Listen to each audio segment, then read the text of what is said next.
Today we'll study inequalities in definite integrals. Now this is one of the most interesting topics in integral calculus. Now there are several theorems and propositions that we can use to define inequality relationships in definite integrals. We'll start with the first one, and the first one is, suppose we have two functions fx and gx such that fx is less than or equal to gx on the interval a to b, then this integral fx dx will always be less than equal to this integral gx dx. Now suppose we have two functions fx and gx. Now say this is the graph of y equals gx, and then we have a function y equals fx such that in between x equals a and x equals b, graph of fx lies below the graph of gx. That is, the condition is fx is less than or equal to gx. Then this area, which is integral a to b fx dx, will be less than this entire area, which is integral from a to b gx dx. So we can define two functions f and g such that f is less than or equal to g on this interval ab, then their respective integrals will also have the same sign. Let I equals this integral sin x upon root x dx and j equals cos x upon root x dx. Now which of the following is true? Now we know that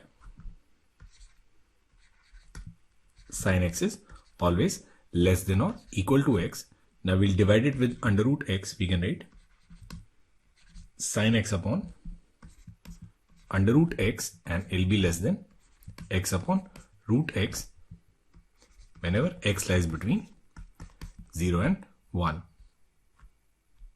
So we can write sin x upon root x, it will be less than or equal to under root of x. Now we'll take this integral from 0 to 1.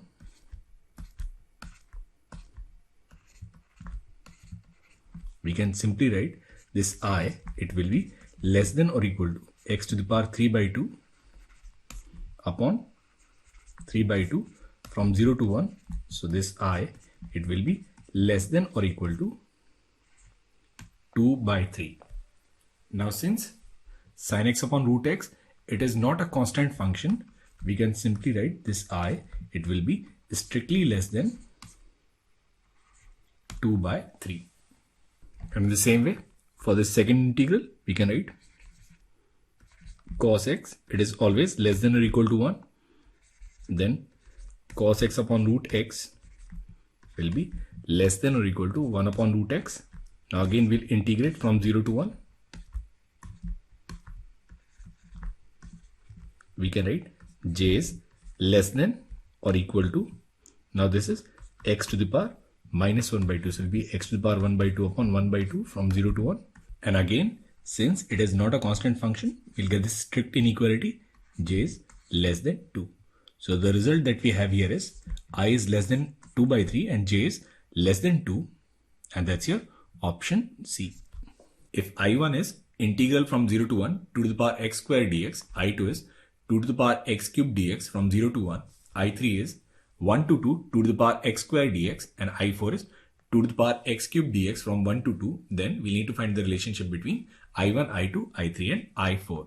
Now we know that when x lies between 0 and 1, x cube will be less than x square.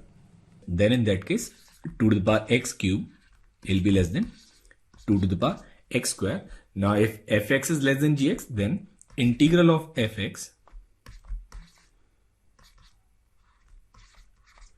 from 0 to 1 will be less than integral of gx from 0 to 1. Now this is nothing but I2. So we can write I2 and it will be less than I1. So the first relationship that we have is I2 is less than I1. Now when x lies between 1 and 2, here x square will be less than x cube. Now 2 to the power x square will be less than 2 to the power x cube. So here we can say this integral from 1 to 2 2 to the power x square dx will be less than this integral from 1 to 2 to the power x cube into dx. Now 2 to the power x square dx integral is nothing but I3. So we'll get I3 and it will be less than I4. So another relationship is I3 should be less than I4. So the answer to this question is I1 is greater than I2, and that's your option 3. Now what about I1 and I3? Now we look at this function which is y equals 2 to the power x square dy by dx is 2 to the power x square 2x into ln 2, and when x is greater than 0, dy by dx is greater than 0. That means this function, it is strictly increasing. And if the function is strictly increasing, then the area from 0 to 1 will be less than area from 1 to 2. So from here we can say this integral from 0 to 1 e to the power x square dx will be less than this integral from 1 to 2 e to the power x square dx. So the exact relationship will be I2 is less than I1 is less than I3 is less than I4. That is the correct sequence for these four integrals. Now we can generalize this condition. Suppose we have a function f(x) and we want to estimate inequality of this integral from a to b fx dx. Then what we'll do is we'll define two functions hx and gx in the interval ab such that hx is less than equal to fx and it is less than equal to gx. Then this integral of fx dx from a to b will always be greater than integral of hx dx, and it will always be less than integral of gx dx. So now if we have three functions fx, gx and hx, then this area, it is the smallest one, will be this integral from a to b hx dx, followed by this area which is integral from a to b fx dx, and finally this complete area which is integral from a to b gx dx. So we have to estimate the value of this integral from a to b fx dx. All we need to do is we need to identify two functions hx and gx such that one of them is always less than or equal to the given function and the other one is always greater than or equal to the given function in this interval from a to b. Now let us take up an example. Say for example, now here the question is, let I1 is this integral from 0 to pi by 2 e to the power minus x square sin x dx, I2 is e to the power minus x square dx, and I3 is e to the power minus x square into 1 plus x dx. Now we know that when x belongs to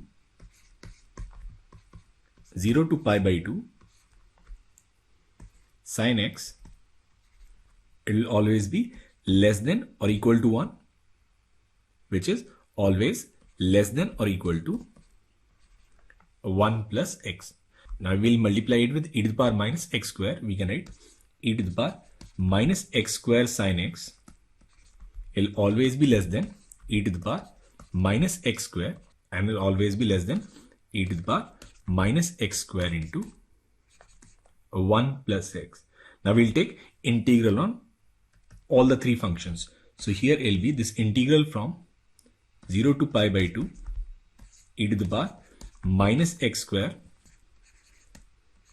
sin x dx, and it will be less than this integral from 0 to pi by 2 e to the power minus x square dx, and it will always be less than this integral from 0 to pi by 2 e to the power minus x square into 1 plus x dx. Now here we'll have this strict inequality relationship because these three functions, they are not always equal. So we'll have this strict inequality relationship between the three given functions. So from here we can say this I1 will be less than I2 and I2 will be less than I3. So I1 is less than I2 and I2 is less than I3. That means statements 1 and 2, they are correct. So which of the following is or are true? It is both first and second, and that's your option D. Now here the question is, we need to prove that this integral from 0 to 1 dx upon under root 4 minus x square plus x to the power 5 will lie between 1 by 2 and pi by 6.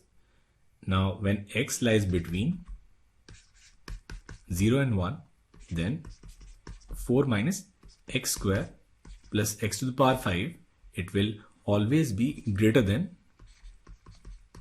4 minus x square, and it will always be less than 4, because the value of minus x square will be greater than x to the power 5. Then this entire value will be 4 minus some number which is less than 4. Now from here we can write under root of 4 minus x square will be less than under root of 4 minus x square plus x to the power 5, and it will be less than 2. Now we'll take reciprocal, then we can write 1 by 2. It will be less than 1 upon under root of 4 minus x square plus x to the power 5, and it will be less than 1 upon 4 minus x square. Now what we'll do is we'll integrate these three functions from 0 to 1. So it'll be 0 to 1, 1 by 2 dx. It'll be integral from 0 to 1, 1 upon under root 4 minus x square plus x to the power 5. And here it'll be this integral from 0 to 1, 1 upon under root 4 minus x square. Now the value of this first integral is nothing but 1 by 2. So 1 by 2 will be less than this integral from 0 to 1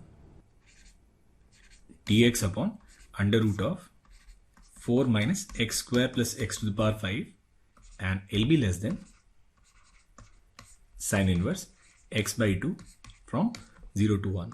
So it will be simply 1 by 2 is less than I, and it is less than sine inverse 1 by 2, which is nothing but pi by 6.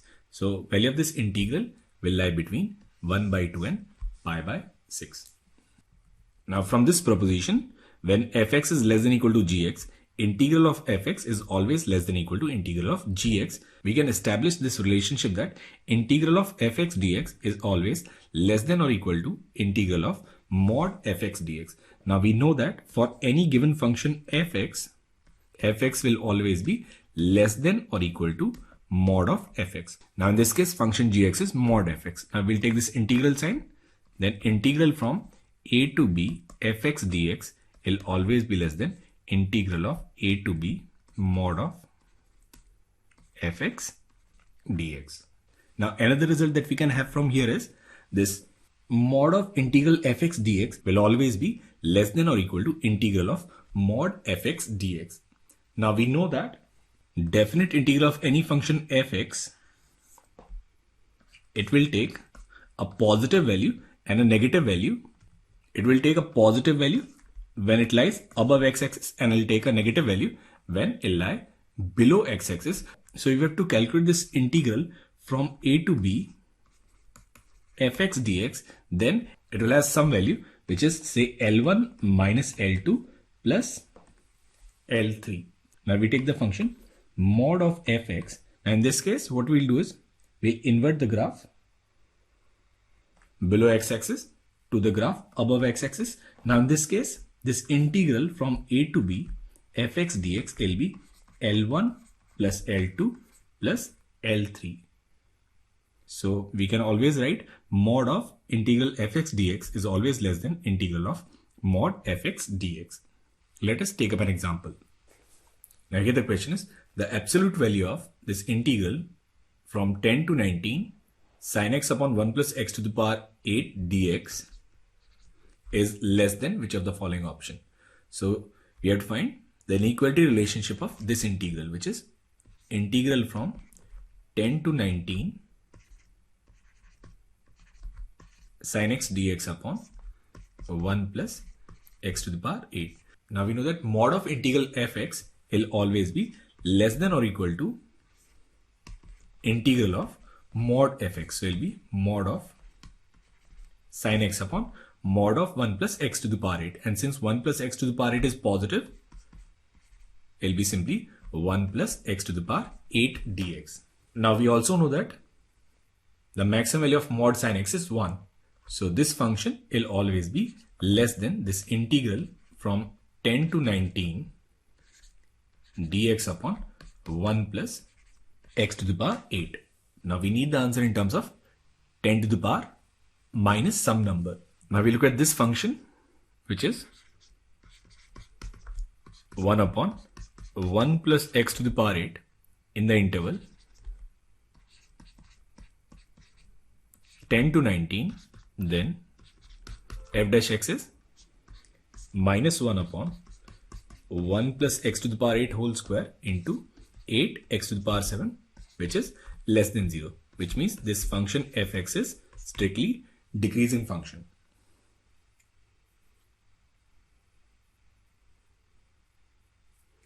And if the function is strictly decreasing, its maximum value will be at x equals 10.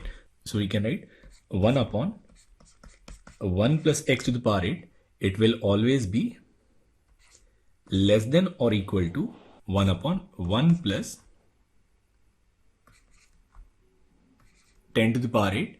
And we can say this is always less than 1 upon 10 to the power 8, which is 10 to the power minus 8. So we can write this integral from 10 to 19 dx upon 1 plus x to the power 8 will always be less than this integral from 10 to 19, and here this function is 10 to the power minus 8, 10 to the power minus 8 into dx.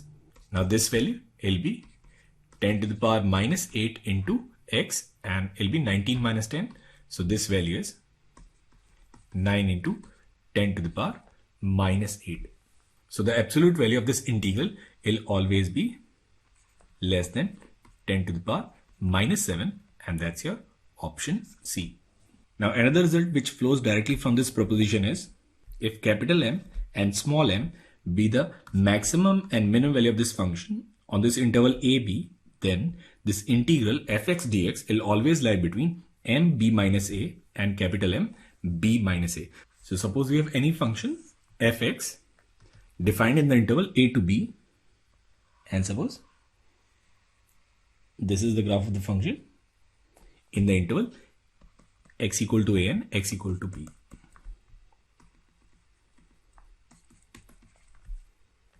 Now this function, it has a maximum value, say capital M, and it has a minimum value, say small m.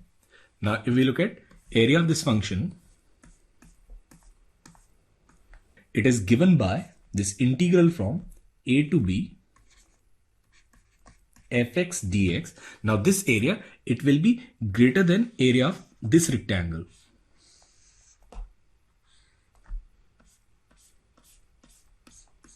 And the area of this rectangle is m into b minus a. So this integral from a to b fx dx will always be greater than or equal to m b minus a.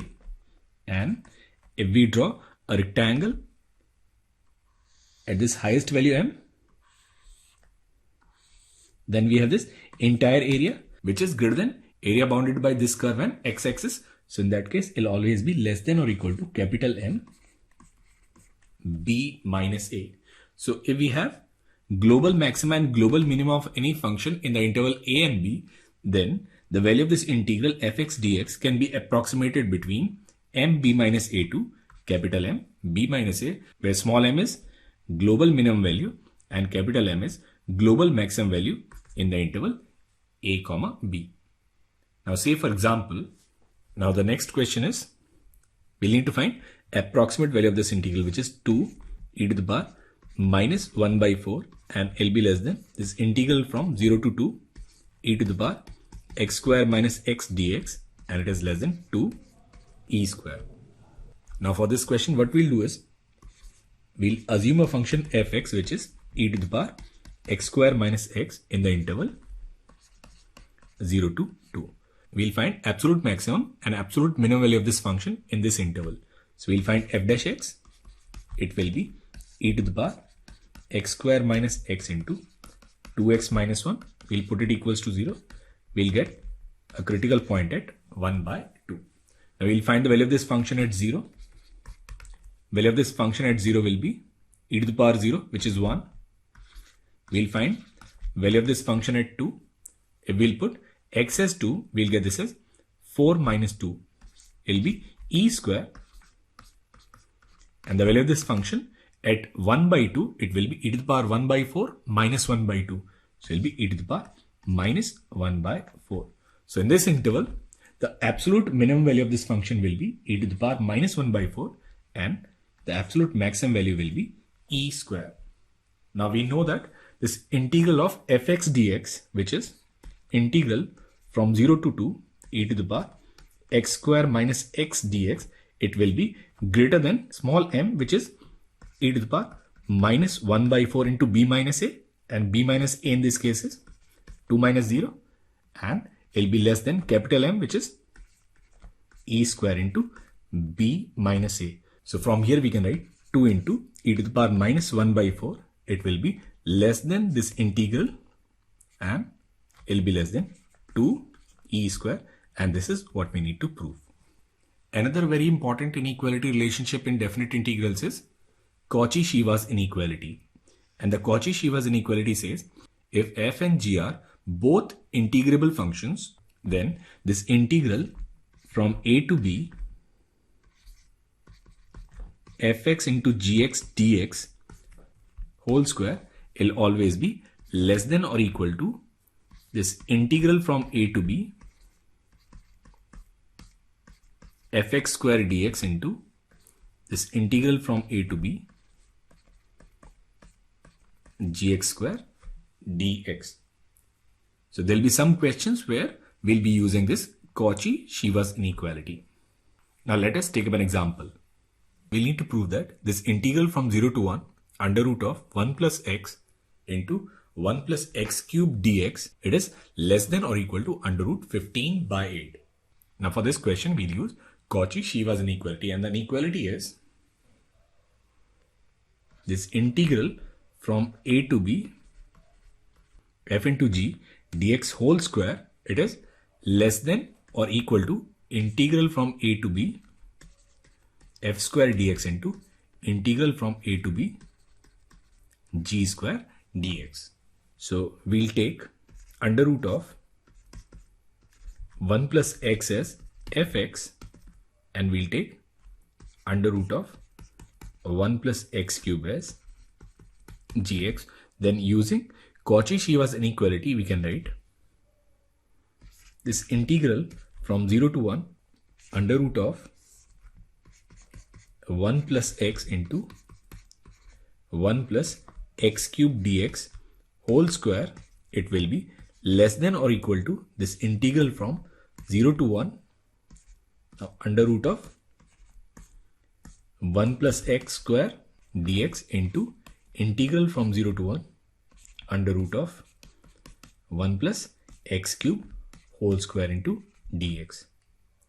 Now this is this integral from 0 to 1 under root of 1 plus x into 1 plus x cube dx whole square, and it will be less than or equal to this integral from 0 to 1 plus x dx into this integral from 0 to 1 plus x cube into dx. Now we'll solve this integral on the right hand side. Now this is nothing but x plus x square upon 2 from 0 to 1, and here will be x plus x to the power 4 upon 4 from 0 to 1.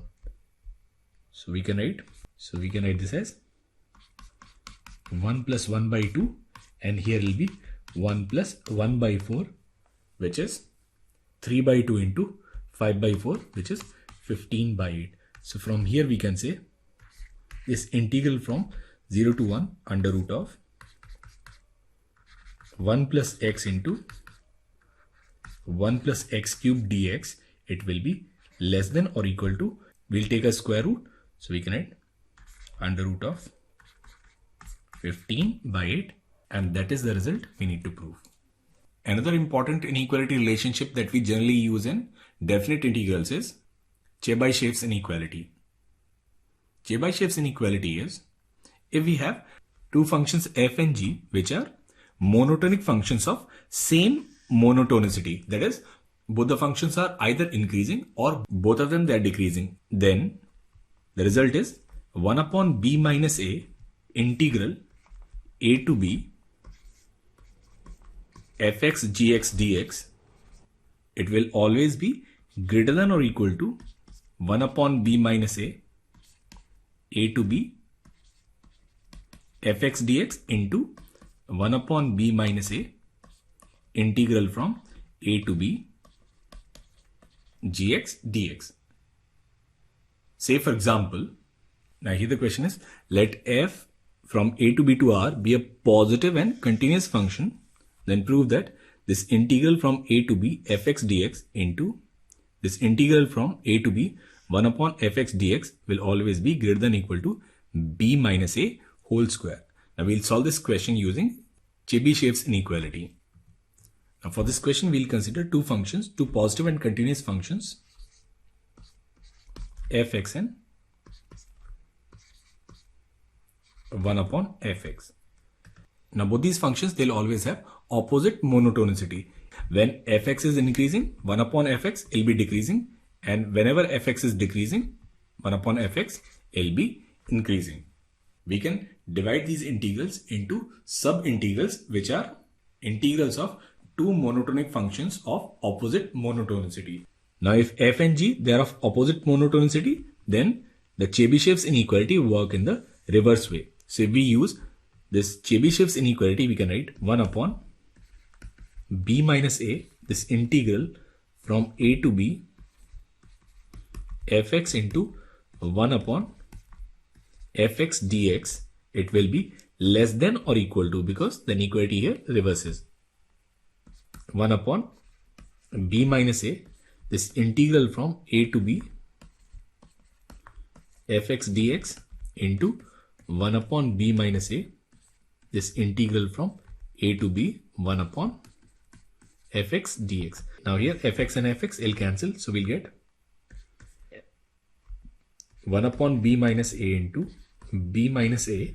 It will be less than or equal to 1 upon b minus a whole square, this integral from a to b fx dx into this integral from a to b 1 upon fx dx. Now we'll cancel this b minus a, then we can simply write this integral from a to b fx dx into this integral from a to b 1 upon fx dx. It will always be greater than or equal to b minus a whole square, which is what we need to prove. Now another way to define inequality relationships in definite integral is, if we have any function fx which is non-negative in the interval ab. So let us take any function which is always greater than or equal to 0 between x equal to a and x equal to b. Then this integral a to b fx dx, it represents this area. Now if we choose any subinterval CD which lies between a and b, so suppose this is x equals c and x equals d, then this area will always be less than area between a and b. So this integral from a to b fx dx will always be greater than or equal to this integral from c to d fx dx, provided fx is non-negative function for all x. Now another important way to find inequality relationships in definite integral is by comparing area of the given function with approximate areas in terms of rectangles, trapeziums or triangles. Let us take up an example. Say for example, we'll need to prove that this integral from 0 to 2 dx upon 2 plus x square will lie between 1 by 2 and 5 by 6. Now if we look at this function which is 1 upon 2 plus x square, dy by dx will be minus 1 upon 2 plus x square whole square into 2x, and when x lies between 0 to 2, this function is a decreasing function. So this function, it is strictly decreasing function. Now value at 0, it is 1 by 2. Value at 2 is 1 by 6. Now we can draw this approximate graph. At 0, this value is 1 by 2, and at 2, this value is 1 by 6. Now this integral, it represents nothing but this area bounded by the function and x-axis, say A. Now we have to compare this area with areas of trapezium or rectangles in such a way that one of the areas should be 1 by 2 and the other area should be 5 by 6. Now what we'll also do is we'll find the value of this function at 1. When x is 1, this value is 1 by 3. Now we can very clearly see from this graph that this area represented by this integral from 0 to 2 dx upon 2 plus x square, it will be greater than area bounded by this rectangle between 0, 1 and 1 by 3 and this other rectangle which is between 1 and 2 and 1 by 6. So it will always be greater than sum of these two areas.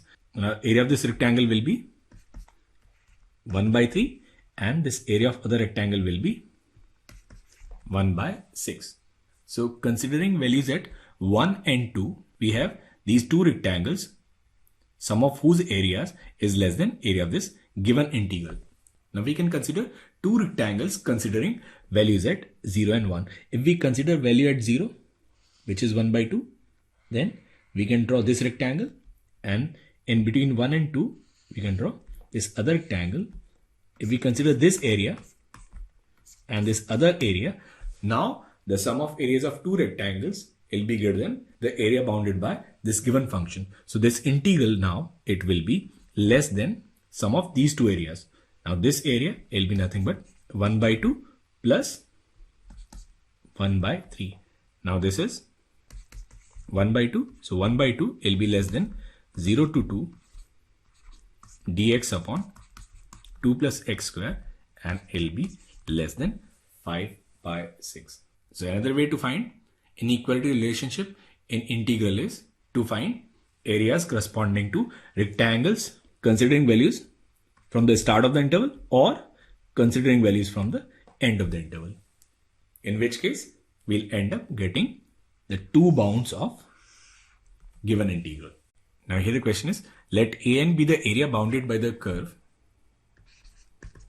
y equals 10x to the power n and the lines x equals 0, y equals 0 and x equals pi by 4.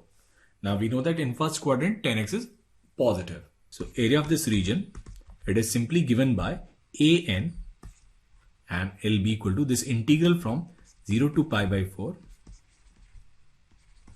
10x to the power n into dx. Now the first part is we need to prove that an plus an minus 2 is 1 upon n minus 1.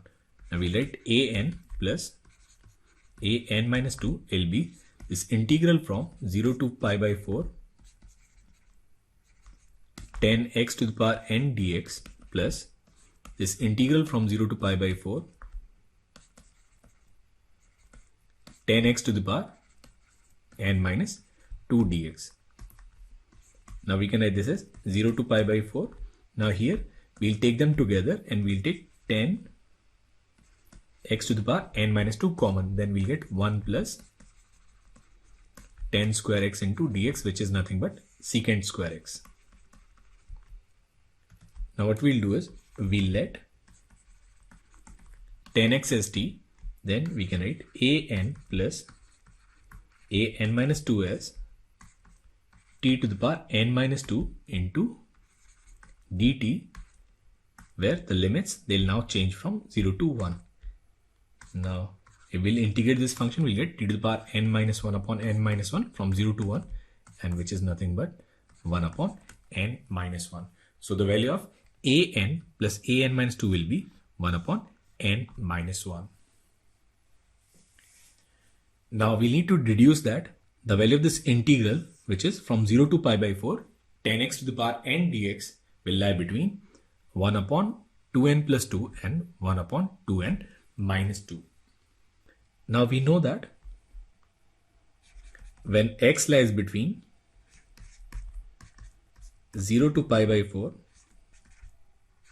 10x will lie between 0 and 1. And if 10x lies between 0 and 1, then 10x to the power n, it will be greater than 10x to the power n plus 2. As the power increases, the value decreases, and it will be less than 10x to the power n minus 2. Now what we'll do is we'll take this integral from 0 to pi by 4 for all the three functions. Now this is nothing but this is an plus 2, this is an, and this is an minus 2. Now what we'll also do is we'll add an to all the three expressions. So we'll write an plus 2, it will be less than 2an, and it will be less than an plus an minus 2. Now an plus an minus 2 is 1 upon n minus 1. So we can write 2an will be less than 1 upon n minus 1. And if we replace n with n plus 2, we can write an plus 2 plus an will be greater than 1 upon n plus 2 minus 1, which is nothing but 1 upon n plus 1. So from here we can say the value of an, it will be greater than 1 upon 2n plus 1, but less than 1 upon 2n minus 1. And that is the result which we need to prove. Now here the question is, let f dash x equals 192x cube upon 2 plus sine pi x to the power 4 for all x belongs to R with f1 by 2 equals 0. Now if this integral from 1 by 2 to 1 fx dx lies between m and capital M, then the possible values of m and m are. Now in this question we are not given fx, but we are given f dash x. So we can write f dash x as 192x cube upon 2 plus sine to the power 4 pi x. Now in this interval, when the value of x lies between 1 by 2 and 1, this 192x cube, it is an increasing function. So value of this function, it increases. And what about 2 plus sine pi x to the power 4? Now we'll write pi x, we'll write pi by 2 is less than equal to pi x. It will be less than pi. Now in second quadrant, sine x is decreasing. So we can write, so 1 is greater than equal to sine to the power 4 pi x is greater than 0. Now we'll add 2. So 2 plus sine to the power 4 pi x, its value will decrease from 3 to 2. That means this 2 plus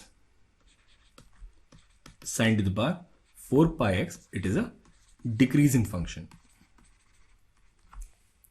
So for this f dash x, this function increases and this function decreases. When numerator increases and denominator decreases, it simply means that this f dash x is an increasing function. So when x lies between 1 by 2 and 1, this f dash x, it increases. Now when f dash x is an increasing function, the minimum value of this function will occur at 1 by 2. So it will always be greater than f dash 1 by 2, and it will always be less than or equal to value at 1, and there will be f dash 1. Now what is f dash 1 by 2?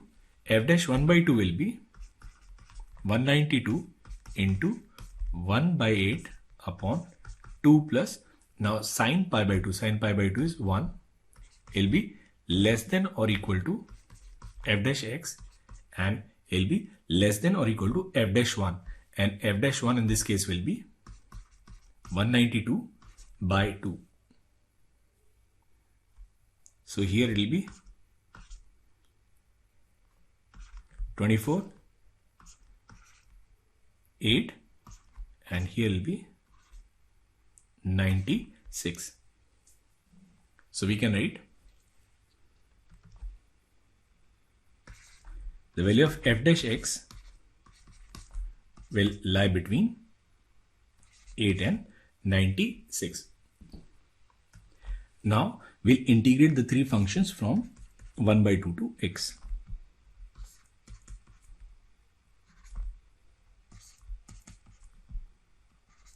So we can simply write this as 8 and then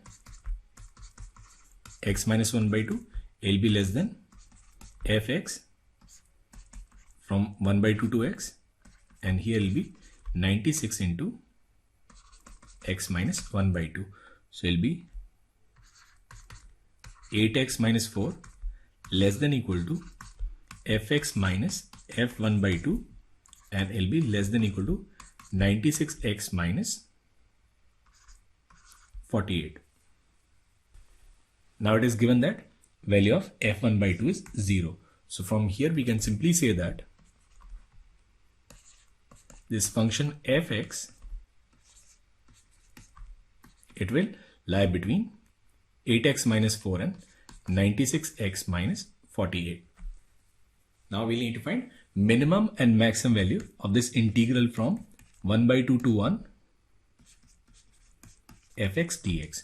So what we'll do is we'll integrate these two functions from 1 by 2 to 1 8x minus 4 dx, and will be less than or equal to 1 by 2 to 1 96x minus 48 into dx.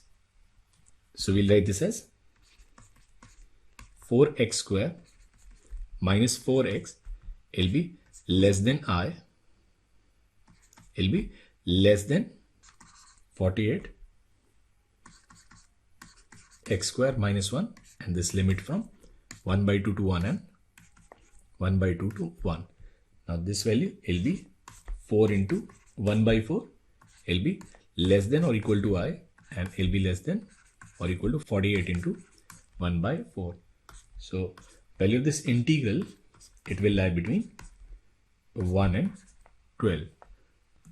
So small m, it could be 1, and capital M, it could be 12. So answer to this question is m equals 1 and capital M equals 12, and that's your option D. Now here the question is, let S be the area of the region enclosed by y equals e to the power minus x square, y equals 0, x equals 0, and x equals 1. Then which of the following options is or are correct? Now if we look at this function, which is y equals e to the power minus x square, then dy by dx will be e to the power minus x square into minus 2x. Now when x lies between 0 and 1, this is less than 0. So that means this function, it is a decreasing function. So we can draw an approximate graph of this function like this. Now at 0, this value is 1, and at 1, this value is 1 upon e.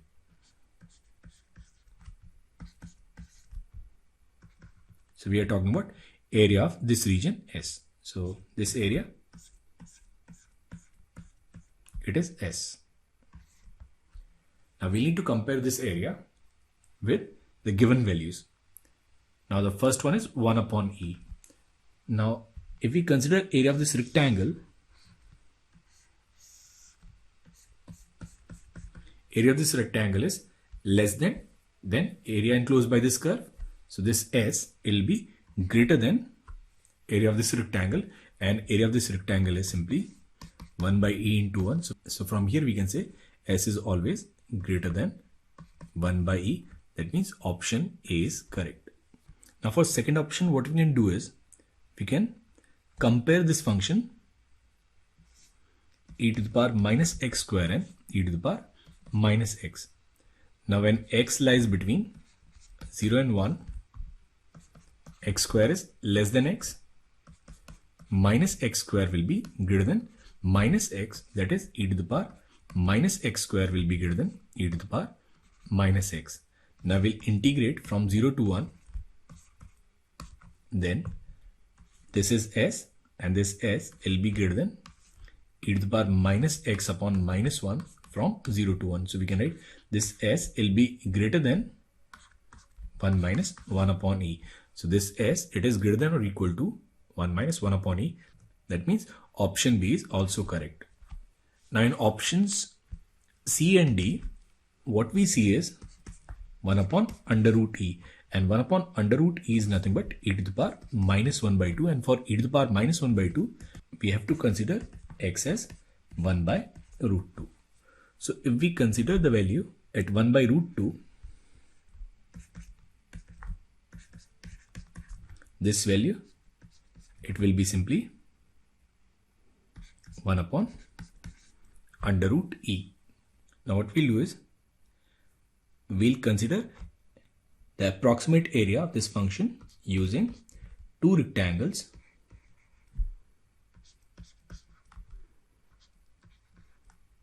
approximated by higher values. So in this case, this s, it will be less than areas of these two rectangles. Now area of first rectangle will be 1 into 1 by root 2 minus 0, and then plus the area of this second rectangle, which is 1 upon under root e into 1 minus 1 by root 2. So from here we'll say s is less than 1 by root 2 plus 1 upon under root e 1 minus 1 by root 2, which is your option D. So option D is also correct. Now for this third option, what we'll do is, we'll consider area of this trapezium ABCD. Now area of trapezium ABCD, it will be 1 by 2 and then a plus b. Now a plus b is 1 plus 1 upon under root e into this height, which is 1 by root 2. So this value will be 1 upon 2 root 2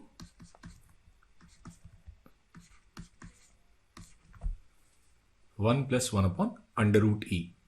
Now 1 upon 2 root 2 1 plus root e will be greater than 1 by 4 1 plus 1 upon under root e. Now we need to find some relationship between area under this curve and area of this trapezium. And for that, what we'll do is, for this function, we have already calculated dy by dx.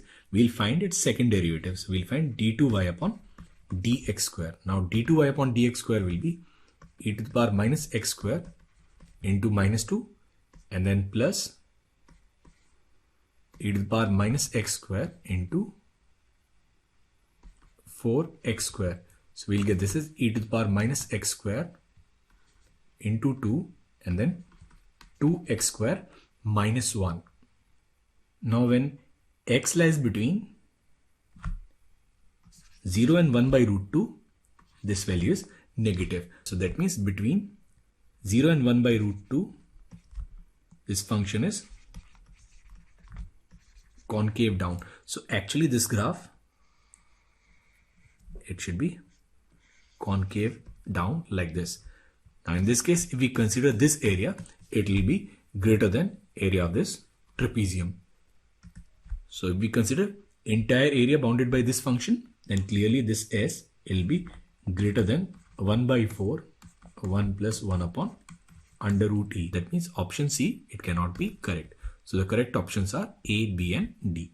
We are given I equals summation k varies from 1 to 98. This integral from k to k plus 1 upon x plus 1 dx. Then we need to find which of the following options is or are correct. Now first we'll try and simplify this integral. So what we'll do is, for any x which lies in the interval k to k plus 1, we know that x into x plus 1, it will be less than x plus 1 square, but L be greater than x square. Now we'll take reciprocal, then we can write 1 upon x plus 1 square. It will be less than 1 upon x plus 1, and L be less than 1 upon x square. Now what we'll do is we'll integrate the three functions from k to k plus 1. So from k to k plus 1 dx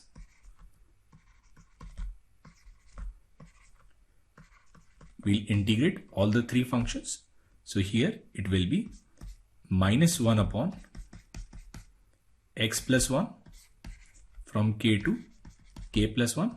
Here it will be this integral from k to k plus 1 dx upon x plus 1, and here it will be minus 1 by x from k to k plus 1.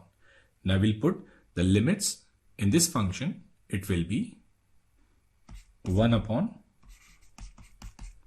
k plus 1 into k plus 2. It will be less than this integral from k to k plus 1 dx upon x plus 1, and L be less than 1 upon k plus 1. Now what we'll do is we'll multiply all the three functions with k plus 1. So we can write 1 upon k plus 2. It will be less than this integral from k to k plus 1 k plus 1 upon x plus 1 dx, and L be less than 1 by k. Now using this expression we can write this integral from k to k plus 1 upon x plus 1 dx. It will be greater than 1 upon k plus 2, and if we take this summation from 1 to 98, we can simply write this integral I. It is greater than 1 by 3 plus 1 by 4 up to 1 by 100. Now altogether there are 98 terms. Now each of these terms they'll be greater than 1 by 100. So we can simply write this I. It will be greater than 1 by 100 into 98. So the value of this integral, it will always be greater than 49 by 50, and that's your option D. Now we need to relate this integral with log 99. For that what we'll do is we'll say for any x lying in the interval k to k plus 1, we can write x plus 1, it will always be greater than or equal to k plus 1, because the minimum value of x here is k. Then we can simply write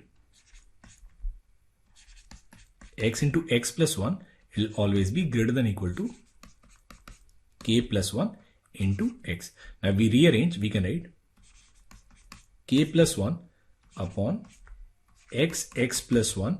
It will always be then or equal to 1 by x. Now what we'll do is we'll take this integral from k to k plus 1.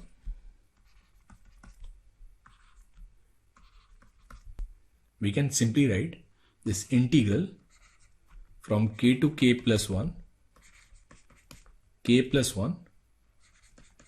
x plus 1 dx. It will be less than, now 1 upon x is ln x, so it will be simply ln k plus 1 by k. Now we'll take this summation. K varies from 1 to 98, so we'll write this as summation k varies from 1 to 98. Now this is nothing but I, so this I, it will be less than, now this is log 2 by 1 plus log 3 by 2 plus log 4 by 3, and this series will continue, and finally it will be log 99 by 98. Now log m plus n is log m into n. So we can write this I, it will be less than log 2 upon 1 into 3 upon 2 into 4 upon 3, and it will continue up to 99 by 98. Now here all these terms, they'll cancel. So we'll get this I less than log 99.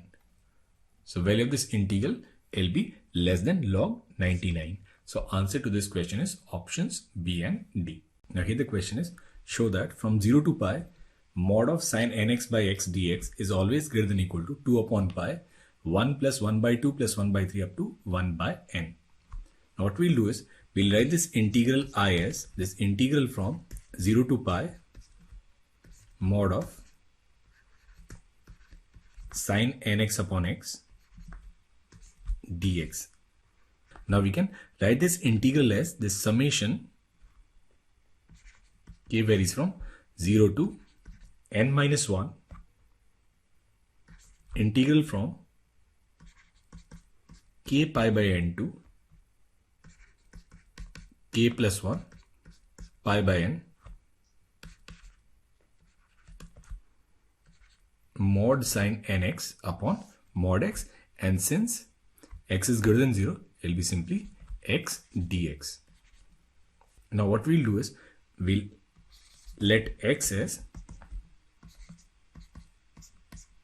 k pi by n plus t. So we can write this integral as this summation k varies from 0 to n minus 1, and then lower limit here will be 0 and upper limit will be simply pi by n. Now mod sine nx will be k pi plus nt, which is nothing but sine nt dt upon k pi by n plus t. Now in this interval, sine function is positive. So we can write this integral as this summation k varies from 0 to n minus 1, 0 to pi by n, sine nt upon k pi by n plus t dt. Now what we'll do is, we'll look at this expression which is k pi by n plus t. If we'll put k as 0, we'll get this as 0 plus t. If we'll put k as 1, we can write this as pi by n plus t. Then 2 pi by n plus t, and it goes all the way up to n minus 1 pi by n plus t. Now in this expression, this t, it lies between 0 to pi by n. Now we consider maximum value of t which is pi by n, then 0 plus t, it will be less than pi by n. Here it will be less than 2 pi by n, it will be less than 3 pi by n, and this expression will be less than n pi by n. Now we take the reciprocal, then 1 upon 0 plus t, it will be greater than 1 upon pi by n, 1 upon pi by n plus t will be greater than 1 upon 2 pi by n. So from this expression, we can write this integral I, it will be greater than sine nt upon pi by n, sine nt upon 2 pi by n. So it will be simply this summation k varies from 1 to n, this integral from 0 to pi by n, sine nt upon k pi by n into dt. So we'll need to solve this integral. Now we can write I is greater than this summation k varies from 1 to n. We'll take 1 upon k pi by n common. Then integral of sine nt is minus cos nt by n from 0 to pi by n. Now here n and n will cancel. So this I, it will be greater than this summation k varies from 1 to n 1 upon k pi. Now here it will be cos pi minus 1 and cos 0 1. So it will be simply 2 upon k pi. So this I, it is greater than 2 upon pi into this summation 1 upon k, where k varies from 1 to n. So we can write this I, it is greater than 2 upon pi 1 plus 1 upon 2 up to 1 by n. So from here we can say this integral from 0 to pi mod sine nx upon x dx greater than or equal to 2 upon pi 1 plus 1 by 2 up to 1 by n.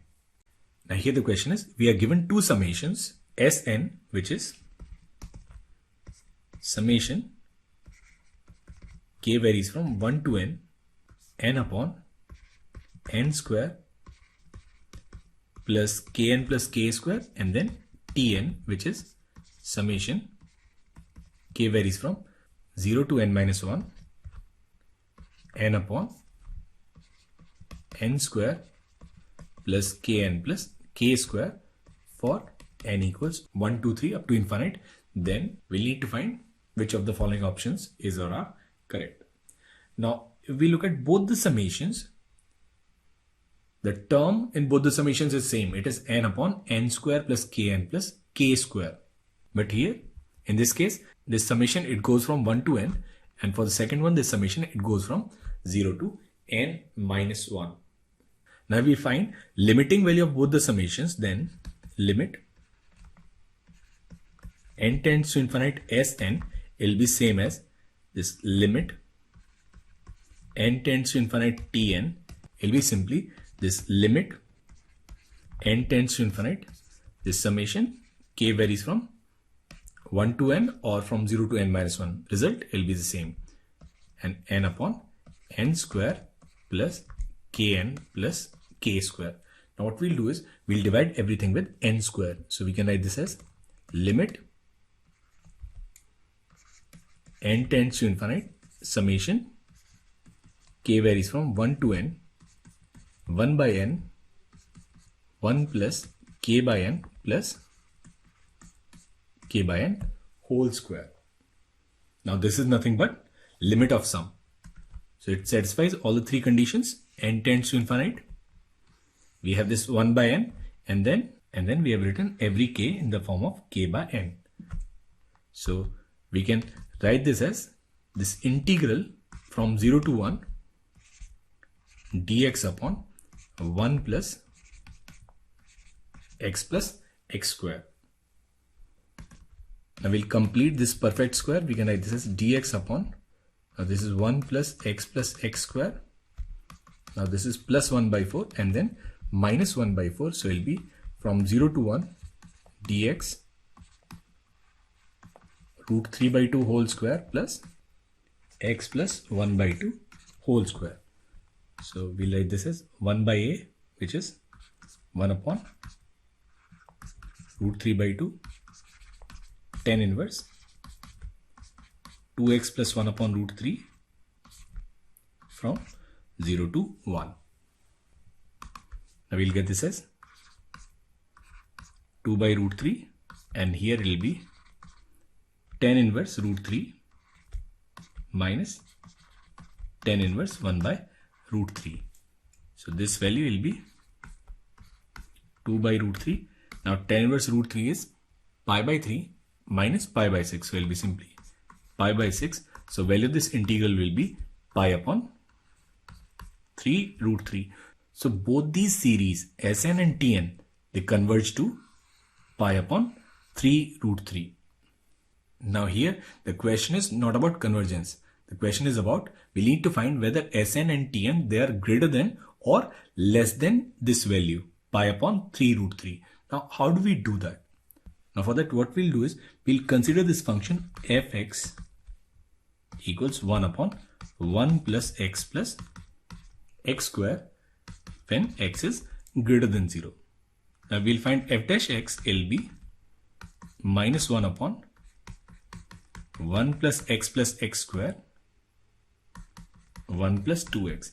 Now when x lies between 0 and 1, f dash x is less than 0. That means this function fx, it is a decreasing function. So what we'll do is we'll draw the graph of fx between 0 and 1.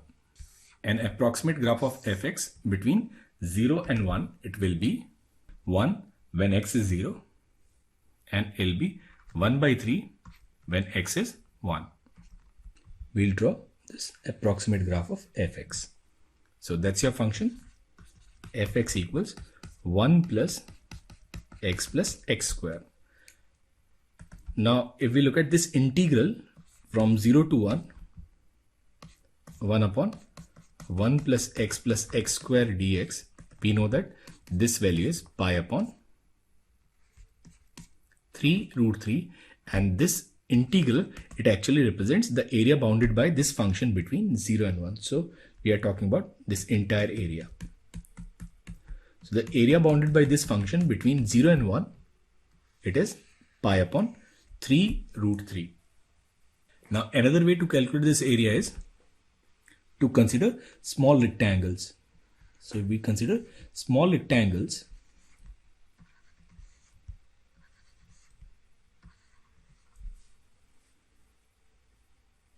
then we can find the approximate value of this integral or the approximate area. Now since it is a decreasing function, if we consider rectangles starting from this first value, then sum of areas of all these rectangles will be greater than the actual area bounded by this curve. Now we look at Tn. Tn is the summation k varies from 0 to n minus 1 n upon n square plus kn plus k square. We can write this as summation k varies from 0 to n minus 1 1 by n upon 1 plus k by n plus k by n whole square, which is basically approximate area bounded by this curve. Now for t, this summation, it starts from 0. And since this summation, it starts from 0, we are talking about rectangles with values at the starting point. So for this Tn, we are approximating this area with rectangles whose area is actually greater than the area of actual integral.